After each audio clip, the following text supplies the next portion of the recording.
And your interpretation of this is funny because you say, I said, tell them how you say, I say it. So I'm driving along and I said, what would you do if you didn't get in? He was like, oh, I don't know. I guess I'll go to back to St. Louis and teach. But that's not gonna happen. You were...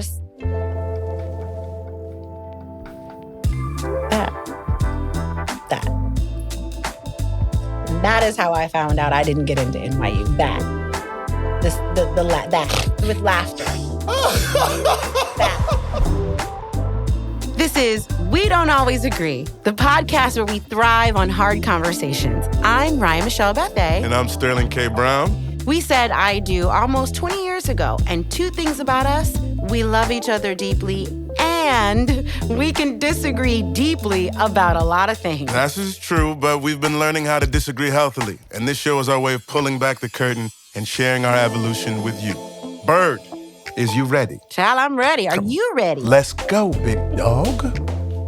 We Don't Always Agree is recorded at the Blackbird House flagship in Culver City, California. This is the first one. I know. I still can't believe I guess this is for you allowing me to have natural childbirth. Thank you for that. Oh, my gosh. Thank you. I so appreciate you. No inside jokes just yet. They have to make sense to people. All right. Tell them who you are. Tell the people who you are. For those who may not know who she is. A lot of people don't know who I am, and I'm happy to introduce myself. My name is Ryan Michelle Bethay Brown. Hell yeah. What? Who's your government name? That is my full official government name. Hercules. I am known professionally as Ryan Michelle Bethay. Yes, you are. And yeah, I am one half of the dynamic duo that is known as Bethay Brown in the vaudeville act. Where have people seen you? For those who may not know. Lots of different places. Which ones you want to call out first? Whole Foods most. Stop it. I know I do. Hey, First Wives Club. That's one thing I've done. What else you want to do? Val was in the End Game. Lord have mercy. I played an FBI agent named Val Turner on that. I don't know why I'm laughing. It was not a comedy. It was a drama. It's because it was a drama, and I still think it's funny that somebody gave me a gun, even though it was fake. It's all good. You're a wonderful actor. Oh, so are you. You're a beautiful person. I'll get to me in a second. I just want to did guest host on Entertainment Tonight. I did with Nichelle Turner because she's the bomb. Wonderful personality, wonderful human being, an intellectual, a performer, a thoughtful human being who also just happens to be my wife, Ryan Michelle Bethay. I am Sterling K. Brown. I do just act. That's it. That is Ryan not true. does way more than me. You she are can a producer. sing. You have an entire production dance. company. Ain't nothing come out yet. Just give me a second before we get to accept. This is your production company. So go ahead. Stop, please. This is both. This is both of us. It's your production company. Tell folks what inspired you, because it really was your inspiration to do the podcast. It was my inspiration to do the podcast for many, many, many reasons. Yeah. But to distill it down, I think I really wanted to have a space where people could have conversations about things that they didn't necessarily agree on. That was the overarching reason why I wanted to do something. I was like, a lot of people preach to the choir. Mm-hmm. They have conversations with the choir because the choir says, amen, right? Amen. But how can we, in a safe and constructive way, have conversations with people about things we don't agree on? Correct. And it occurred to me one day as we were gently fussing about something that I was as we're prone to do. And I think I probably saw somebody say something. Oh, I think it was because there was something happened on Twitter, because I'm chronically online. So that's that's a problem. In 2024, I'm leaving it behind in 2023. I don't want to be chronically online. Are you serious? Yeah, I'm serious. I don't want to be, thank you. I don't want to be on that Dead Bird app. Anyway, but I was on the Dead Bird app and somebody was like, showed a picture of me looking at you, and they were like, see how Ryan looks at Sterling? You can tell that she is subservient and da-da-da-da. Stop. It's not that funny.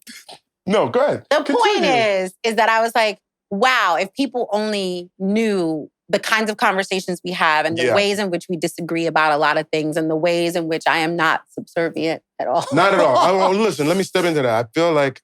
But I do obey you. 18, you took that out of the vows. Remember? Because it was inherent. Obey. They did. It was inherent. What was the point of that? It was redundant at that point because I'm very obedient. Because you're very obedient. So to say why I decided to do it is similarly, I love our love, but I want to sort of paint the idea that our love is not perfect. And if it is goals, it took work to get to those goals. Like, it's not all peaches and cream. We do argue, we have disagreements, we have our ups and we have our downs.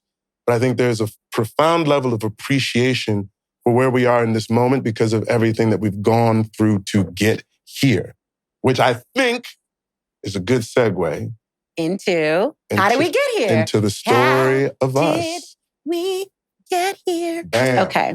Where you want to start? You want to start? Which was one of the songs I listened to during one of our many breakups. Just give me okay, so we met, ladies and gentlemen, and everyone else. We met at Stanford University. We did. We met in the fall of 1994. Is that okay for me to say? I wish you wouldn't. I know you don't. But it doesn't matter. I was a bit of a prodigy, so I was there a lot, much younger than everybody else. That makes me unsavory. It's fine. Doogie Howser, that's what you just call me. Okay. We don't remember exactly meeting each other. We do not. But we did audition for our first play together. We did. And I don't think either one of us was planning on being like a drama major or anything like that. Well, we both... Go, speak to it. No, I knew that I wanted to do... What excited me about going to college, right, was the idea that there were so many people that I admired who had started at these places, you know, and I thought I was very much looking forward to this combination of creativity and academics because they always went hand in hand for me, especially as an English major. Yeah. No, so I was looking to make money. Okay. That was it. That was the bottom line. I was just trying to get paid. And so the fact that a play came along at that time, early in our scholastic career, was like, all right, I'll give it a shot. It'll be something fun to do on the side. But we did this play, August Wilson's Joe Turner's Come and Gone. And I saw your audition. What about go ahead. I did. No. It was really cool because I still remember it. I was peeking in the... Were you not supposed to see it or you just sort of... Why would I... Well, no, I was definitely not supposed to be there. I was sneaking. Did you like... I did. Did you like what you saw? Well, in all seriousness, what was interesting... Did you like what you saw? Oh, here we go. Holla at your boy. Come on, man. I tried to holler at the boy, but the boy was like, "You're annoying. You were already in a relationship." See, we don't agree. Neglect. We don't agree. Here, we were friends. Yes. Now, you say that you weren't with somebody, but I remember pretty early on, you got swooped up. You being the beautiful, schnackety schnack that you are, was already dating a junior by the time that anybody was even thinking about approaching, right? And your boyfriend at the time, he was unfaithful. And you had a feeling that he was unfaithful. And you asked me to come spy with you. Keep going, sir. You asked me to come spy with you and you said you caught him doing his thing, right? You saw it. We all saw it. We saw him coming out the girls' we saw all of that. Dorm. I'll tell you what was interesting about what I learned about you. Because like you were upset, but like not affected. You were like, snake went snake. You know what I'm saying? That tiger went tiger to a certain extent. You're like, you know what? This dude was for fun. I had also been warned. Okay. About his behavior. They were like, girl, you sure you want to get in that pit? That's a pit. I was like, is it really? Oh, it's a pit. It's a deep-ass pit. How do I get out of this pit? But what sort of like, what I realized in like our... But can we just say, you did find me annoying. Freshman year. Like, because I just don't want to gloss over that. Still now. Present day. But you said that me and my friend, you said we were loud and annoying. And you were like, and you said one of your friends was like, oh, Ryan's cute. And you were like, Ryan? Ugh. So you and... Why are you naming names? Would walk through the aisles of the dorm and being like, clearly, Ryan. And then Ryan would be like, clearly. And I'd be like, clearly, y'all Negroes need to shut. Clearly. And I was like, clearly. And I was like, this shit is annoying. I was like, God, dog. This is the one point that I agree that clearly was quite the little catchphrase. I will concede. I don't know that I said it annoyingly, but it was cute. Let's move forward. So go ahead. What I learned in going back and forth, doing the play, first of all, we learned a few things. We're both from St. Louis, Missouri. Right? We found out we were born in the same hospital. Right? We both had a love for the arts. Found out your mom was like a show, New York, song and dance woman, Broadway, et cetera. So it's sort of in your blood. It was very new to me. Like nobody in my family did any of this stuff. But the fact that we sort of shared a love for the arts, shared like a sort of commonality of where we came from or whatnot, sort of cemented to me. And that you were funny. No. Like you were so funny. Like, but the idea that you could have humor and grace and wit in the face of like that sort of shenanigans, I was like, this is a cool human being. So after you guys had broken up, and I were friends. And I won't do anybody else's name, but still. I was like, hey man, listen, I think I might have feelings for Ryan. I said, would it be okay if I tried to act on him? He was like, yeah, man, go ahead. Like, no problem. Now, at the time, he probably thought I didn't have a chance in hell. And so that's why he gave like his consent or whatnot.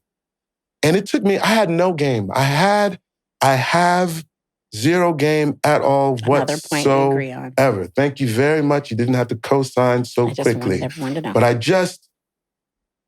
because I was at that time in my life very much not interested in doing anything casually, but was like looking for a partner. A wife. At 18, freshman year. I was a strong soldier for Christ. Yes. And I didn't know what that looked like in a way that was casual. I was like, you're going to be my wife, and that's it. And we're going to have children, and da-da-da-da-da. Just shut it down. And so when I finally got around to trying to tell you in the weirdest, most awkward way possible, so wait, you appropriately, go ahead. You had started to act very, very, very weird. Yeah. And then you began to steal items. You stole my bike. Remember? You stole my bike. Yes. You stole my bike. Okay. And then didn't tell me that you, like, so, and I was like, but was that before or after I told you how I felt? It was before, but there was like a series of things. You stole my bike, you stole my pillow. It's a nice pillow. It was odd. It was very odd behavior. I was odd. You were still odd. I still am odd. We're still odd and annoying. I guess we should have called this odd and annoying. But so, and I remember I did weird stuff. Hands down. It was weird to steal somebody's pillow. Like I really couldn't sleep without a pillow. It was about as juvenile behavior. You know how it is when you say like little boys like hit girls whatever because they have a crush on them, that type of thing when they're young. Like that was sort of the 18-year-old version of... But ready to get married. That. Yeah, in my mind. Okay. I just want to sort of track this for everyone. In my mind. So I had noticed you were acting strange. And I think I put two and two together and realized you were the one who stole my bike. And I think I realized that you were the one who stole my pillow.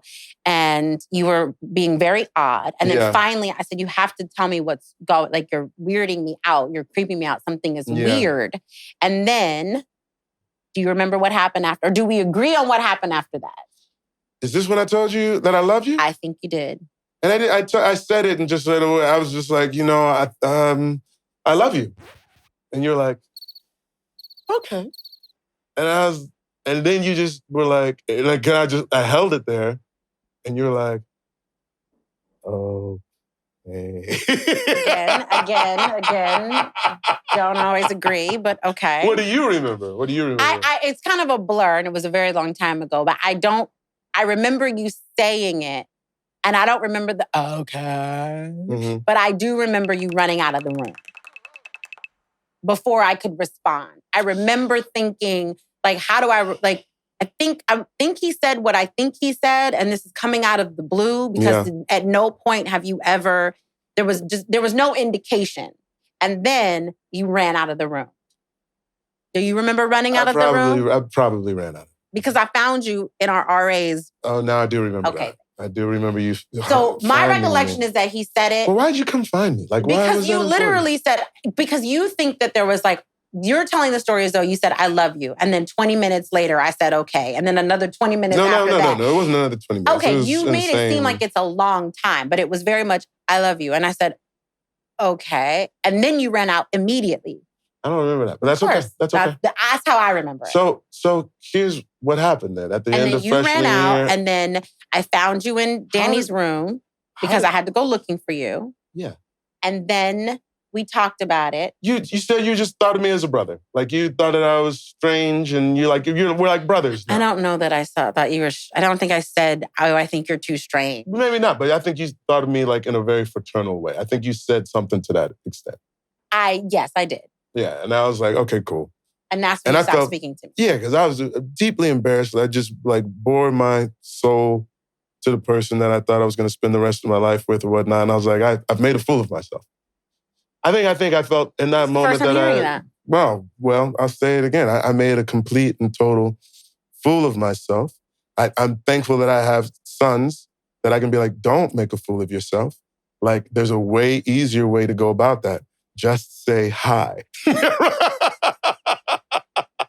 You don't have to put it all out there from Jump Street. Just like, how you doing? Would you like to go see something? Right?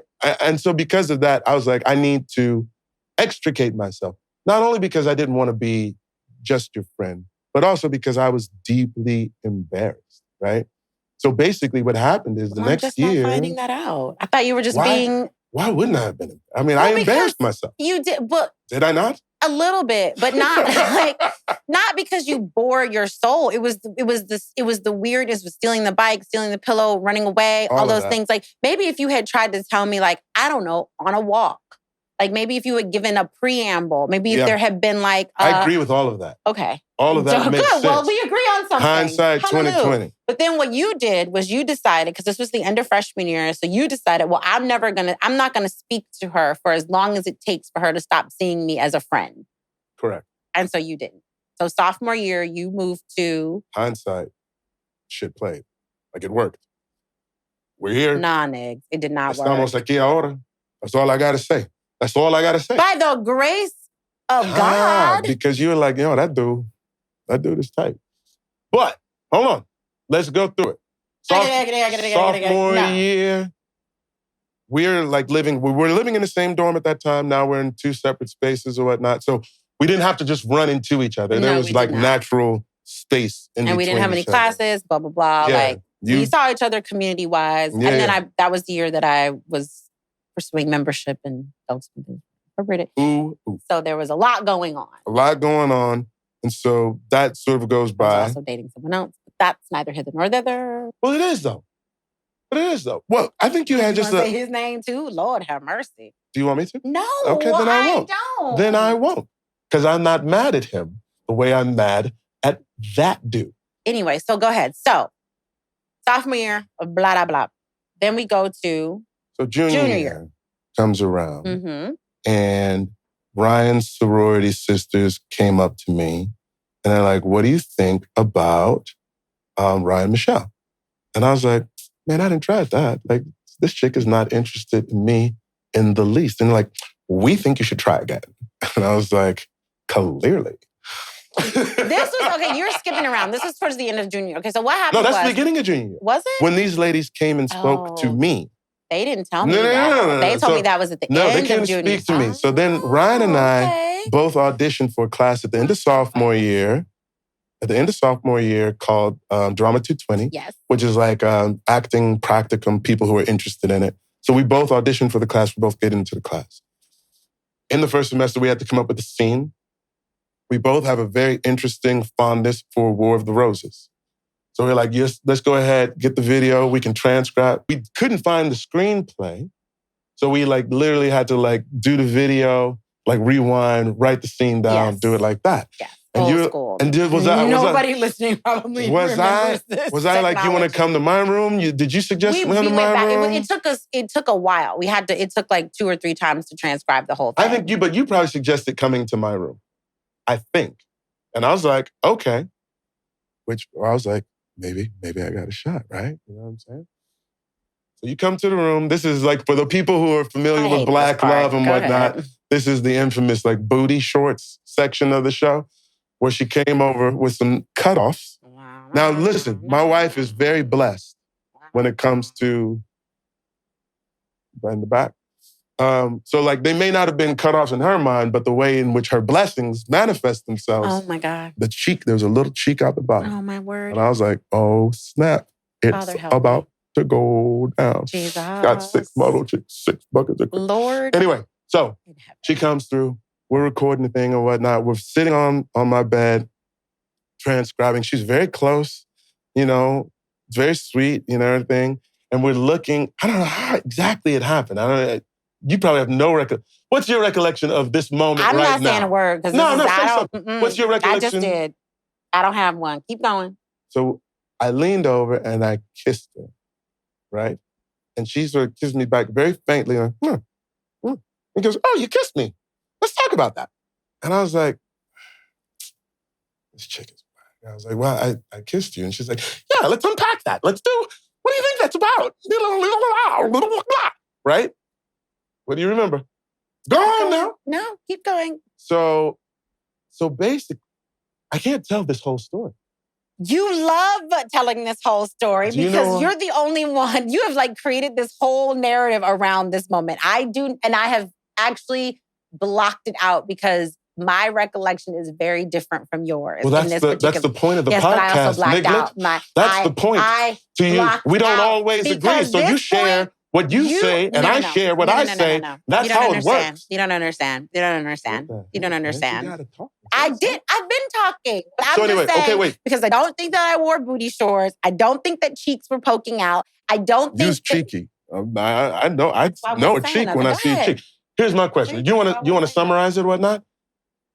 We wanted to do the scene. We didn't. We talked about why we kissed and didn't kiss or whatnot. Nothing wound up going down that evening. No.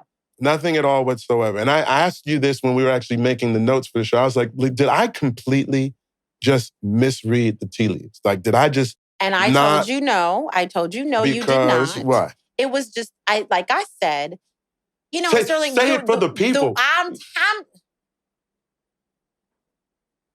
Say it for the people. This is why nobody... This is why you need to be back in your little quarantine room. Go. What I was trying to explain was your way of handling things had been very odd and strange. You come in the room, I love you, and then you love me so much, but then you can go an entire year without speaking to me. Like, that was odd. It wasn't the whole year. Let's be clear. Oh my God. We just established it was almost sophomore year. But we did see each other. We saw each other and you did your hello. Hey, hello. I don't know who the hell. Good to see you, Ryan. I don't know who the hell that is. What do you want it? Do you want this or do you want the other version? I don't know who the hell. Exactly. Do it.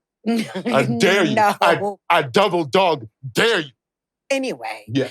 So, because when Sterling was in college, he was still very he was taller and he was very taller. I ain't shrunk. He was like, he was taller than the other men and he pumped himself up and he was very much like, yes, I'm Sterling and I'm Sterling Brown and yes, oh, hey, Ryan, I've got my boys and yes, yeah,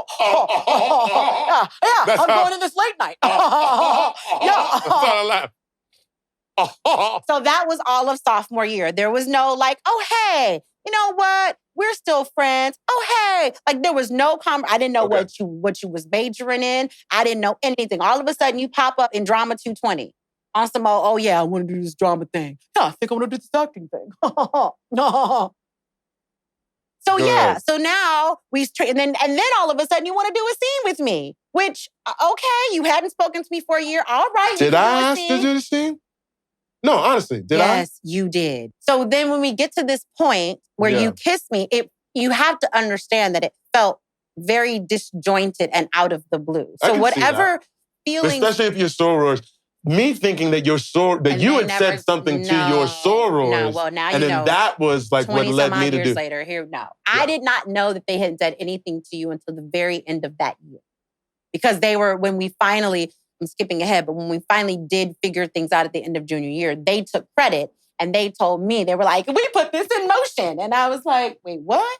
So I didn't know any of this. So I was when you kissed me, off it was very, very, you didn't miss necessarily, what I'm saying, you didn't misread the situation because I told you freshman year, I was like, Charlene's really cute, and you thought I was annoying.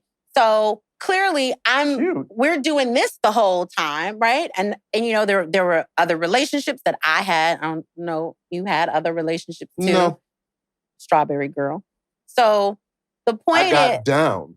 But you had a relationship. Oh, so I was the one who, okay. So I was in a relationship. He was just out here getting down. And the bottom line is that it was confusing when you kissed me because I did not know that this was something that was still percolating.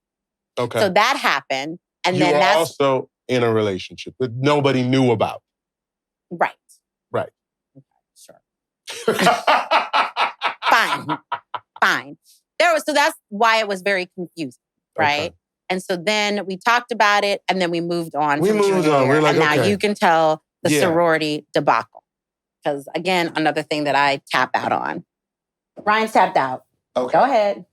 So we're a little version of the story. So Rye, proud member of Delta Sigma Theta Sorority Incorporated, Omicron Chi chapter. And she had a line that she was putting through. She wanted a space that she could have a little bit of privacy, but also have access to her girls. I lived in the dorm next door to your dorm, and you were like, hey, can we switch dorm rooms? And in switching rooms, every once in a while, I was on the same hallway as Ryan. And I would see her and her boyfriend sneak up the back steps and into their room. And I'd just be like, man, I can't believe I'm doing this shit to myself. Like, what the fuck, Brown? You must be a real glutton for punishment. But I was like, you know what? I love these young ladies. So I'm going to let them do their thing. I said, the agreement that we reached was like, yo, I just want to go to the probate show. Because you were doing a play, right? I was like, you let me know when the probate show is so I can see them cross because they'd be really sweet about, how you doing, Mr. Brown? Your mother called at such and such time and we wanted to give you the message and da-da-da-da. And I was like, thanks, girls, I appreciate it. You know, some of them were our classmates. Yeah, but like they were so sweet. Like I would go, anyway. I wanted to see the probate show. Ryan was like, agreed, I got you. So the probate show came and went and I didn't know about it. And I didn't get a chance to see it. Oh, man, I was crushed. Because I was like, I have one request. Like, I know this unrequited sort of love thing is not going to happen or whatnot, and I'm okay with that. But the young ladies I actually cared about, and I wanted to see them shine, and I missed it. And so at that point in time, I was like, I don't think I have anything else of value to share with this person anymore. So I did. I shut down. What do you recall about all of it? Well, I will pick up from there. Okay. It wasn't that, and we've shared this before, so just quickly, I thought that people have to understand it wasn't like, again, there were no cell phones, blah, blah, blah. Like, so things got through the Black community at Stanford through word of mouth. Mm-hmm. And so in my mind, because it was announced in the way that we announced things earlier in the day, I thought by that time and there was a lot going on. I was their dean. Mm-hmm. There was a lot happening and it fell through the cracks. It was not intentional. And I thought, okay, well, I did this earlier in the day, so he'll have all day to know that this thing is happening, is what I think I was hoping for. Obviously, hindsight 2020, I would have anointed someone to go find you to make sure you knew, right? Yeah. Maybe we wouldn't be here now had I done that. Maybe not. I Everything happens for a reason. And anyway, once that happened and I realized I had made such a mistake and that you were no longer, and it was different from sophomore year where you just were like, I'm just not speaking to you. You very much were like, I could tell that you were incredibly disappointed in me and my behavior. And I felt very, very, very bad. So that is when we, after that whole debacle, I kind of hunted you down after class one day. I can't remember, but I insisted that we speak. And I was like, I'm not going to let you leave my presence until you agree to let me stay in your life, let me back in life. And again, there was no romantic anything. No. I just was very much like this, especially because we were juniors And I knew that senior year was coming. I just had this sense that like this, if we leave it like this, it's going to stay like this. And there will be no friendship. There'll be nothing. Yeah. And so, and I guess, like I said, my idea was like, I just want to like make sure the door is open and then we can rebuild. I hear you. Right? Yeah. And so that was the night we were on the quad and I was essentially like, you know, lip syncing for my life. I was, you know, you were very stoic and very sterling. You were very much in your sterling villain. It was going to be your origin story, I'm sure. It was going to be the birth of Dirty Randall. Throwing away poor. Dirty Randall is from the episode of This Is Us when Randall imagines his life like if William had never been a part of his life. And he's like a professor, like at Howard and whatnot. And he pledges Q. He's just a dog. Running through them? Oh, he's a dog. And at the end, that's the only time that you had a problem with like any intimacy I've had on screen. You're like, really was. I like nasty Randall. Oh, who he kissing? The nasty ass Randall. That was funny. I didn't like Dirty Randall. And at the end, poor William, you had the box and then you just dumped all the Williams things and all the poems in the garbage can, just like a cold bastard. Like Mr. Glass, Jack. Cold, dirty bastard. Anyway, so, but CDB. It did work. So it worked. I saved him from becoming a CDB. We hugged it out and it was cool. Then we fast forward and we both have an opportunity to audition for a professional play that our same director Dr. Harry J. Elam. For freshman year. And in the auditioning for this, we were doing our lines together and I was running lines with Ryan one night in her room and she's falling asleep on her bed and I'm like, all right, I'm gonna let this chick go to bed. And then you're like, wait, where you going? Where you going? And I was like, I gotta go to my room, go to bed. And you're like, don't go. I'm like, all right. So then we start doing the lines again and you fall asleep in bed again. And I'm like, let me get out of here. And you're like, where you going? Where you going? And I'm like, I'm going to go to sleep. And you're like, no, don't go. And then like, you're like, okay, keep going. Grab your hand and whatnot. And then I'm like, maybe am I dense? Like anytime I've tried anything with this woman before, it has not worked at all. But I feel like I'm getting the signal. It feels pretty clear. So I leaned down while you're on the bed and I kissed you and you kissed me back. Yes. So we agree on that. This is good. And then, right, and you'll co-sign this one too, 10 of the best days of our lives. I will co-sign that as well. Of our lives ever to this day transpired. And then Ryan stopped talking to me. You want to tell them what happened there? So I had mentioned in my 10 days of euphoria, I said to my mother, I think I mentioned to my mother what was happening. And it was silence on the other end of the phone. And at which point my mother proceeded to tell me, it was basically the upshot of it was that my mother was like anybody but him.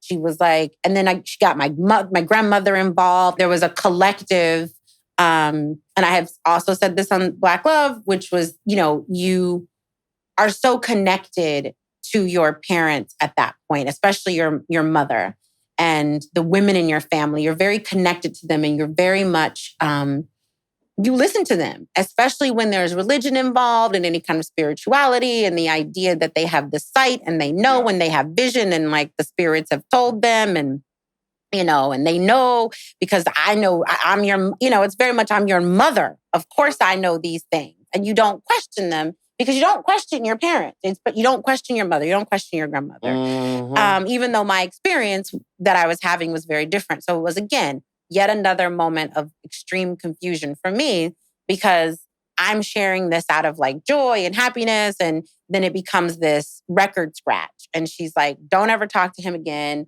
Stop. Whatever this is, stop it because we know that he's going to hurt you really bad and he's going to laugh about it to all of his friends. And we had this, I don't know which one of them had the vision, but one of them had the vision of me on the floor and you stepping over me and laughing. Like it was, you can imagine. Heavens to Murgatroyd. And so for me, being told this by these women was terrifying. And so I stopped speaking to you because I didn't know how to necessarily process this. So we were immature people. Like, both of us had mad faux pas, like on the other side of things. Because I give you your youth, right? Like in this moment, like I get it. And we ultimately wound up coming back together. You were living off campus. You had a apartment off campus, and we were sort of kicking it at the end of the year. I did not have an apartment off campus at the end of junior year. End of junior year. Yeah, you did. You know how I know you did? Because I stayed in it. Yeah, but that was summer. Okay. I stayed in it that summer because I got the play.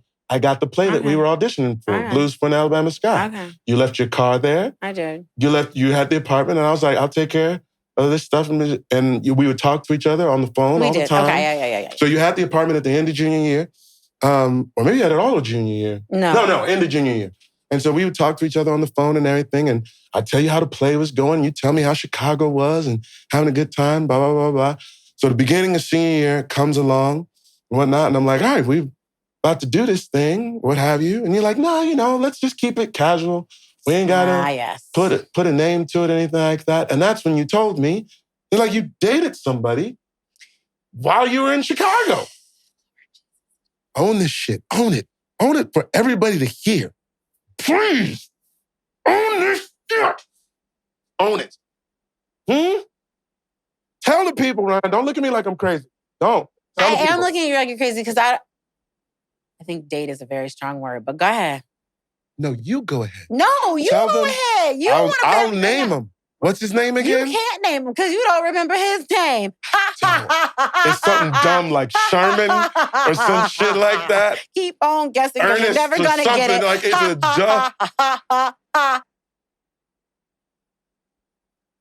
Is it?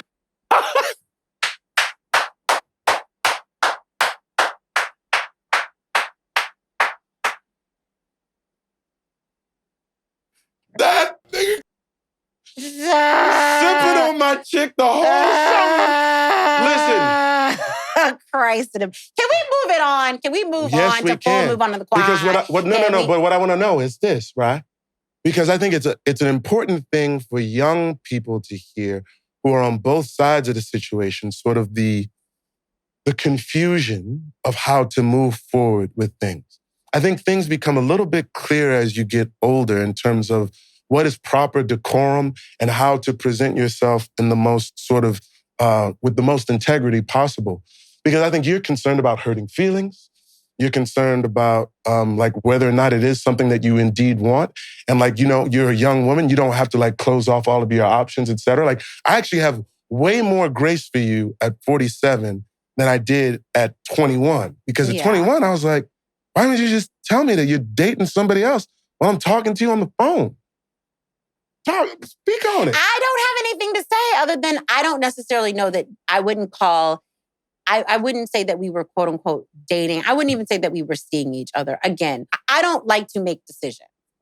So I think that's my biggest issue. Yeah. And I think then it was a very big issue. And it's still with us today, but like it was probably much more. Very much. Yeah. Right. And so I think because the one time I made the decision about us being together and I told my parents, my mother, it became this huge thing. And it was like, very terrifying. I think it almost felt like it was easier to live in limbo than it was to make a decision. Because making a decision seemed scarier. And it seemed at the time like I could just kind of like muddle and fake my way through mess and confusion easier than I could putting a stake in the ground. Because when that happened, it was more scary than just being like, I don't know, I guess kind of, okay, we went on a date. Okay, bye, gotta go, maybe, this felt more comfortable than standing still and owning a decision. So this is, I think, a lot of our friction historically. Not now. Honestly, I was so black and white in the way in which I saw things. Like my sense of morality was like, this is right, this is wrong. I feel like you're being wrong right now. Like you should do the right thing. And if you want to live in the gray, leave me alone. Like I think that's pretty much like how I felt about things. I think we all live in the gray. The older you get, life just happens to life. And you're like, okay, you can't make things quite so separate and distinct as you would have liked to at one point in time. So I'm just pointing that out to myself. So we get to school, I find out, and you're like, yeah, but it was nothing, da-da-da. And I'm like, all right, well, can we be together? And you're like, yeah, but still, I don't want that either. And I was like, you know what? What does the Bible say? Like you spew out the lukewarm? I was like, okay, cool. You want to be friends or whatever? That's fine. We have this thing at Stanford every year called Full Moon on the Quad, which is when like a freshman kisses a senior, right? And me and my friends went to Full Moon on the Quad every year. Because somebody come up to you and be like, you're a freshman? I was like, do you need me to be a freshman? I was like, let's do it, blah, blah, blah. Right? So it's senior year. It's only for freshmen or seniors. Supposedly. And they'd be like, are you a senior? Except if you're one of his friends. Right. So we went all 4 years. And then, so this is like my legit year. This is senior year, right? I'm like, I'm going to Full Moon on the Quad. And she's like, do you have to? I was like, no, that's what makes it awesome. I'm going of my own volition to go kiss women. I'm not in a relationship. And you're like, fine, Sterling. I'll be your girlfriend. I'll be your girlfriend, okay? And I was like, cool. See you after Full Moon on the Quad. You still went to Full Moon on the Quad. No, you don't get a chance to hamstring a brother at the 11th hour. I just knew we were going to have the bubonic plague. I was like, oh, dear God, we're all going to die. Went to Full Moon on the Quad, tongue down as many freshmen as possible. And then I went back to my girlfriend. I was like, cool, works for you, works for me too. Let's live in this gray, son. You're a fool. You're a damn fool. So wait. This is senior year, and we have a great time. We both decided we were going to apply to grad school. Ryan applied to a few more than me, and I wound up by happenstance just applying to one school. Well, I was late turning in my application for 2 other schools, so I was like, oh, this makes it easy. I'll just do one. We were doing a play together at the end of senior year called The Memory of Water. Ryan was the lead of the play, and I was her romantic interest in the play. Now, at this point in time, we'd already gone to New York for a callback for NYU. They call back the top 50 students, and then they whittle that down to 18. No, about 20, but go ahead. No, well, unless there's 2 alternates or something. Go ahead. I had made it into NYU. And Ryan had not heard if she had made it into NYU yet or not. Which meant that I did not make it into NYU. So we were in Ryan's car, driving... To the movies. Are we going to the movies? Going to the movies. That's all we ever went. And you said, what would you do if you don't wind up getting into NYU? And I said, I don't think that's going to happen. Your interpretation of this is funny because you say, I said, tell them how you say I say it. So I'm driving along and I said, well, what would you do if you didn't get in? He was like, oh, I don't know. I guess I'll go to back to St. Louis and teach. But that's not gonna happen. You were that. That is how I found out I didn't get into NYU. That with laughter. that.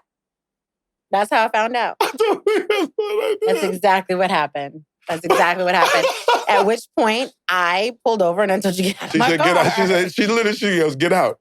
I was like, you serious? You're like, yeah. I got out of the car, closed the door, and took off. And I'm like, 4 miles away from my door. Not 2. It was only 2. You run like 20 miles, so you're good. You were fine. We're still doing this play. We're still doing this play. And the show is like kicking, is cooking because my character is having an affair on his wife with Ryan's character. And so there's all sorts of frustration that Ryan is bringing. I was like, oh, this is good. Like, we should do this more often, right? So I'm backstage because Ryan's on stage still doing the show and people are like, hey, congratulations, Sterling. It's so cool. You get to go to NYU. And I was like, thank you. I'm really excited. I can't wait. And then it's intermission and Ryan comes off stage and she sees me talking to everybody and she comes up to me and says in my ear, she goes, you know what your problem is?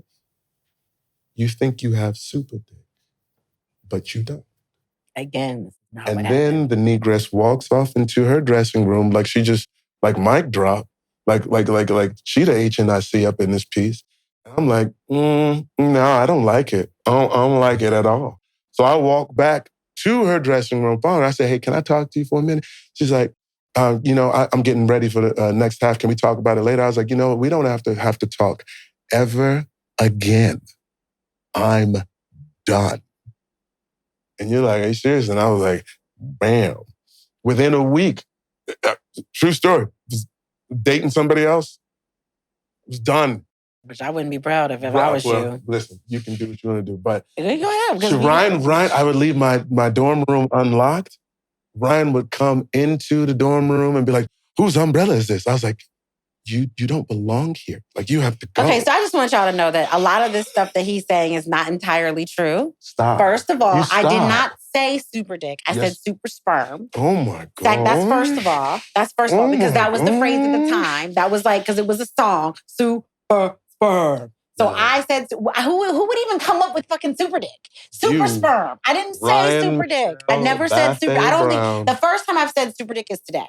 Literally, the very first time is today. So not true. FYI, said super sperm. Oh my God. We were in the green room. And the reason why I was upset was because we were in the green room. And I thought to myself, how are you not being respectful enough that you're not having this conversation about NYU somewhere else? We were in the green room. Wow. On the show. Like, we're all in the show. People were asking me, what was I supposed to... You could have been like...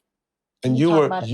Yeah, but then I came into the green room. What was I supposed to do? Avoid the green room? I thought that it was not cool. And then I did not say super dick. I said super sperm. 1,000% you said super dick. 1,000% I did not. 1,000% I did not. 1,000%. 1,000%. And I can prove it because super sperm was the phrase of the day. Alex, what was the phrase of the day? Alex Wu-Tang phrases for 1,000. The way that Alex, did. Can I have Wu-Tang? Don't be quoting the super ODB. sperm. I know. Super sperm. Right. Point is, she said this. I did not. Duh. And that, fine, you were done. Yes. But you shouldn't have left your door open. And that's your fault. That's your fault. And it's your fault that the little heifer you was dating was dumb enough to leave her umbrella in your closet. Because if she was a real bad bitch, she would have taken the fucking umbrella, okay? She wanted me to know who she was. She wanted me to know because she had gone to Spelman and she left her little funky ass Spelman umbrella in your closet. And that is why to this day, I don't fuck with that bitch. That's the point. What I'm trying to say is that... You can say her name if you want to. I don't need to say her name. Good. I don't need to say her name at all. Okay. She knows her name. And you know her name. So, we'll break up. But then, what happened? Group of 19 of us, was it 19? Mm-hmm. We wound up going to Jamaica for a senior trip. We had a great time. It was a great time. At the end of the trip, we ended up getting back together because we were going to NYU. So, and I think we discussed, like, okay, we're going to NYU. Like, let's see if we can give it another shot and go with God. And so we did, and we decided that we were going to stay together or get back together. And we did. We ended up at NYU. And, NYU is not the best place to have a relationship, especially with one of your classmates, especially going into NYU with a relationship with your classmate, which I don't know is ever... Usually people get together once they're there, which is also a very bad idea. It's our teacher called NYU the largest open-air asylum in the history of man. And he was our teacher. So it was rocky.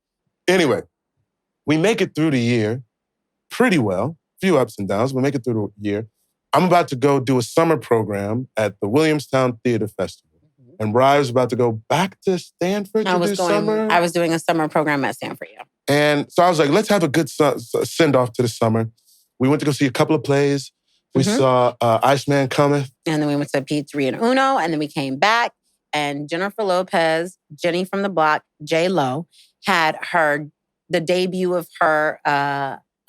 what was the first one? Whatever. I can't remember the first. But it debuted on MTV or whatnot. My roommate had the video on. Like, I was, listen, big Jennifer Lopez fan. She's blessed too, the same way my wife is. And I was like, I'm always a fan of assets and seeing people utilize them to the best of their ability. And so, but I knew Rye didn't want to see me watching J-Lo. So hindsight 2020. Hindsight 2020, everyone, what you do is, gentlemen, change the channel. If your young girlfriend is watching you watch someone that you're attracted to, I wasn't watching you were sitting behind me. Here's the thing. So then I knew she's watching. I wasn't watching you. I was watching TV. So and her watching me, I was like, all right, I can't react too vociferously. Like normally if you were by yourself, like you'd be like, damn, yo, that girl got that. Oh, snap. That's just, oh, dang. But because your girlfriend's with you, you just try to keep it together. And did you keep it together, Sterling? So in trying to keep it together, knowing that there was two diametric forces in terms of a young man's lust and love for the woman that he's with, warring with one another, my eyes began to water. Otherwise known as crying. My eyes began to water. Crying. And then Ryan comes over and is like... I didn't come over. I turned around and I saw you weeping. She goes, are you crying over J-Lo? I said, I'm not crying. No, you started to laugh. My eyes start to water. No. And then she gets mad and she starts to leave. I was like, right, don't leave. And I try to hold her around the waist. And she goes, let go of me. I was like, please don't leave. And then...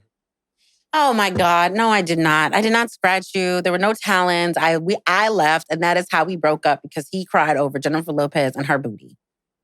Talons. And scene. No talons. I got on the train and you were like, well, if I can't cry over Jennifer Lopez's booty, then I guess this relationship is over. And that was how we broke up. And we proceeded to stay broken up at that point for all the rest of NYU. Pretty much a second year, except anytime I tried to date somebody else. This is not true. Whatever you're about to say is not true. Anytime you started to date somebody else, what? You put the kibosh. I did not put the kibosh. Oh, Niggs, you put the kibosh. I did not. I did not. Strong way. No. All right, we can disagree because the name of the show is We Don't Always Agree. That's all right. So anyway, But what wound up happening is we both got into a summer program at the end of that year. And we're like, oh man, we're going to do this thing together again? Now, we had a couple of interactions throughout the year that I felt like God was saying, maybe you got to give it one more shot, right? And so now you had started dating someone else. Yeah? There was a possibility of dating someone else. I think we should this podcast does not work without transparency. We are being transparent. Ryan, the reason you why started dating someone else, yeah? I met someone. Okay. And I had hoped that me and this person were going to begin dating. Okay, cool. That works. Okay, that works. So Ryan had gone, her parents were now living not in Chicago, but in Iowa. I was like, you know what? We're about to spend the next 6 weeks together. Would you come back to New York and spend some time with me so we can actually clear the air and figure out how we're going to move forward with the summer? This is a seminal moment in my life. Okay, then Sterling, tell the people the seminal moment. She comes back to New York and I said, listen, I think we have something that we can build on. I know that we haven't always treated each other with the utmost of kindness, what have you, but I feel like God is putting us together over and over and over again. Maybe we just got to listen and quit fighting. And we had a good night. But the guy that she was sort of interested in evidently sent her a text because now we do. You had a cell phone. I didn't get one until after we graduated. But was like, I want to see you. And so while she was in my apartment with me, she says, Guy wants to see me. And I was like, well, you going to go? And you're like, well, I kind of have to because something's going on with his mom and da-da-da. And I was like, yeah, but you came to see me. And you're like, yeah, but Guy wants to see me. And I said, will you just come back before you're done because you leave tomorrow. And you're like, yeah, of course. I'll come back. Did you come back? Mm-hmm. I'll quit now. Later. I'll quit. Much later. I will quit this podcast right now, bro. Much later. For reals. Much later. I did not come back within a reasonable amount of time. I remember coming back, grabbing stuff, and then going to the airport. That is what I remember. But in essence, no, I did not come back. The spirit, the essence, the truth. I did not come back. I waited up to like 4 or 5 in the morning. All right? So it's important because then Ryan asked me, like, will you drive with me to Minneapolis? Because she's living in Iowa. I live in Missouri. So I fly to Iowa. I was like, listen, I'm just going to come to be your friend. Like, if you want somebody to do the drive with you, we'll do the drive. It'll be fine. So I get to Iowa, and the first thing that happens is you seduce me. I was like, what do you want? Like, again, I gotta point out, you are way more comfortable with the gray of things than I was at that time in my life. Did we find ourselves with me being ambivalent? Absolutely. Had you been behaving one way all year? Yes. You have been behaving one specific way about our relationship all year. And then at the end of that year, you decided, oh, maybe there's a door that's open. When that door was, I felt very Carrie Bradshaw-ish. When that door was open, then finally it only opened when there was a possibility that I could maybe move on because you had moved on with at least 2 different people. So yes, there was ambivalence. We get to the summer program. We have a horrible time of trying to date with one another because it was awful, right? Yeah, I would agree with that. We get back to school third year. The program was great. If anybody ever wants to go to the Guthrie, it's amazing. We get back to school third year. We're not dating. We're not really friends. No. It's just sort of like darkness. I don't know if I would call it darkness, but sure. Darkness is spread. And then school ends. We graduated in May, just months before 9/11. We were both living in Harlem. And our very first job was what, Sterling? We did an under 5 on the guiding light together, right? We did. An under 5 is for if you have 5 lines or less on a soap opera. And we played a couple in the Lamaze class.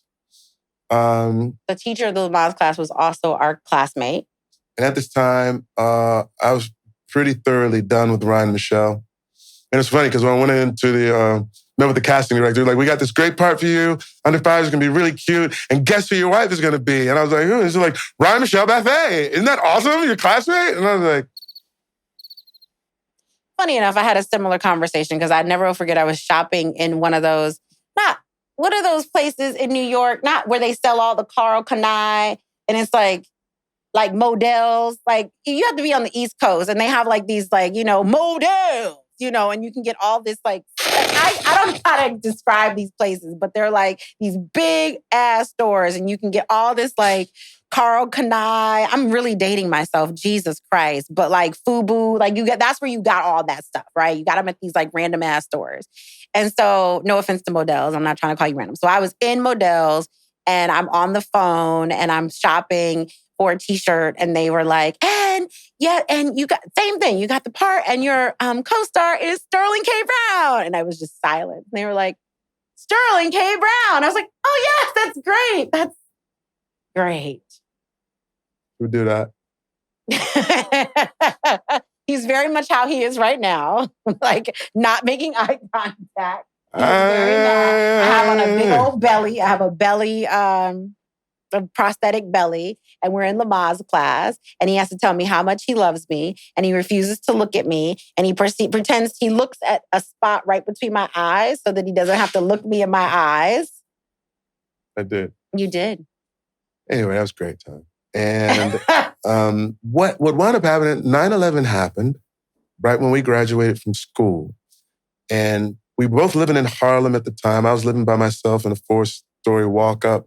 And you and our friend Michelle were together. But And like we were sort of hanging out. Folks were sort of looking for community and space because, something crazy had just happened and we were in the city where it transpired. And then it became clear at a certain point, I don't know if you made a declaration or just like you didn't want to be friends. Like we had sort of flipped from freshman year at Stanford to like now end of NYU. And you're like... As you can see, ladies and gentlemen, a lot had happened. A lot had happened. A lot had happened. Neither one of us had behaved at our best selves at several points in this now 5-year saga, 6-year saga, 8-year saga at this point. And so I felt like in order for me to recover my morality, my pride, my best self, I felt like it made sense to just... At that point, I felt like Sterling brought out the worst in me, and I think I brought out the worst in him too. Probably one of the best.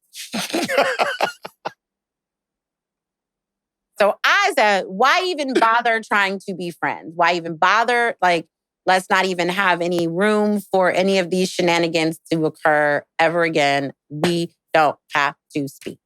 Yeah. And that's pretty much what happened. Not even maliciously, at least on my part. No. I don't know how it was on your part. Like, it was just like, you know what? We were in a crucible with each other for 7 years of school where we just kind of had to be in each other's lives. And maybe we were trying to force a square peg into a round hole or something. And now that the world opens up to us, maybe we don't have to, force things in that same sort of way. So you had other relationships, I had other relationships, and 3.5 years goes by, and we wind up reconnecting in Los Angeles. You're living out there. I was there for pilot season, and I was sort of dating somebody who had graduated the year before us from NYU, and it ended atrociously, just terrible. And the interesting feeling that I had in my mind, too, was like, and unexplainably, I was like, I felt like I cheated on Ryan. I was like, why do I feel like I cheated on Ryan? I haven't talked to her in 3.5 years. And the universe was like, I think you love this woman. I think she may be your person. And I was like, and I felt that like I said, like I had been unfaithful. And it was weird because I wanted to come find you and talk to you. And you were living in Koreatown, South St. Andrews, and you were working out. And you were like, can I just come over? And I was like, fine, but I don't miss my workout for anybody. So I was working out on the treadmill. It was a very old and loud treadmill. So you were trying to talk over the treadmill. Then you took it from the treadmill to outside. You had to do like some cross training or something. I think you said, Ryan, it is very difficult to talk to you over this noise. I recognize that you would like to do your workout, and I'm not trying to salt your game or anything, girl, but maybe we can walk at the same time, and you can still maybe burn some calories and get your steps in, and then we can talk. That's what she said. That sounds like me. So we proceeded to walk for the rest of my workout. We walked around Koreatown. And I wound up telling you that I think you're the love of my life, right? Or that you are the love of my life. And I would love to really make it happen. It was like, it felt like, whereas the first time, freshman year, like that level of candor was completely and totally unearned. You know what I'm saying? Unearned, unwarranted. Like typical Sterling, out of nowhere. But it felt like after the 7+ years, like we were both kind of in the same place a little bit, maybe not exactly, because you're still dating somebody else. I was not dating somebody else. I mean, yes, you were. No, but this time for real, like there was no overlap. There was no not flying here. There was nothing at that point with that individual. And we wound up getting together after a very long thaw, because and it's funny because I often still think about what was it that made that one different than the other times. And I think there have been a lot of therapy in those years and a lot of introspection in those years. Yeah. And I think this was the first time that I felt like I had the space to make the decision versus, because this was the first time that you were like, I'll wait. I'm just going to stick around and we can stay in whatever limbo we need to stay in while you realize that I'm really here this time. Yeah. And I think that's what made the difference. So I didn't have to insist upon no labels, no this, no that. I didn't feel like I was being made to make a decision that I wasn't comfortable making, because I realized later on in life that I don't feel comfortable making decisions for a lot of different reasons that I have unpacked in these past 10 years. We're still unpacking. We're still unpacking, but I have discovered that it is very different. People who grew up in situations like mine find it very, very, very hard to make decisions. Yeah. So listen, we've been together since April 2004, right? And we got married in March 2006. But I think what I learned over the course of that courtship is like when crazy things would happen, like I can't deal with this. Like this is too much. This is too what have you. Now in marriage and whatnot, crazy stuff still happens. Crazy stuff still happens. It's like, all right, how do we figure this out? How do we figure this out? I don't have to deal with this by myself. The two of us figure it out for each other. Which brings us back to the original thing. We'll get into the marriage later, but it's not all sunshine. It's not like... You said darkness is spreading. Remotely close, you know what I'm saying? F your couch, Eddie Murphy. Like darkness is spreading. But we're here. I agreed to do this daggum podcast because I love you. I really do. As I was listening to the story, I was like, how the hell did we get here? All right. Woo! Episode 1. We are going to go now and decide if we're going to do episodes 2 through 12.